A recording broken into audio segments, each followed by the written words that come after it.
आदाब नाज़रीन, इस्तकबाल है आपका जी सलाम पर। मैं हूं आपके साथ माविया खान। चलिए सीधा रुख करते हैं दिल्ली के सीएम अरविंद केजरीवाल का।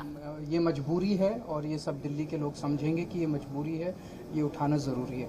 सर, कोर्ट भी लगातार ये कह रहा है कि साल दर साल लगभग यही कहानी इस समय पर चलती रहती है। बहुत सारे कदम उठाए गए सरकार की तरफ से, चाहे केंद्र सरकार हो चाहे दिल्ली सरकार हो, फिर भी सूरत नहीं बदल रही है। इस समय पर वही स्थिति बन जाती है पिछले साल या 2 साल पहले थी। इसमें मैं उम्मीद करता हूँ सारी सरकारें काम कर रही हैं, केंद्र सरकार काम कर रही है, अन्य राज्य सरकारें काम कर रही है। अब सुप्रीम कोर्ट ने भी इसका कॉग्निजेंस लिया है।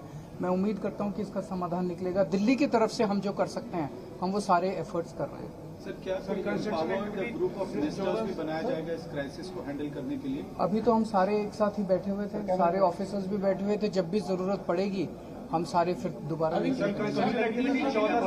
दिन के लिए सर बंद किए गए। हाँ जी, अभी 3 दिन के लिए है, उसके बाद हम वो करके और फिर आगे लॉकडाउन लगाएंगे। वही मैंने कहा कि हम ये बहुत एक्सट्रीम एक्टिविटी अभी तक ये कभी किया नहीं गया, तो हम ये कोर्ट के सामने रखेंगे कि ये हमारा प्रस्ताव है और एक्सट्रीम सिचुएशन के अंदर क्या ऐसा करना चाहिए।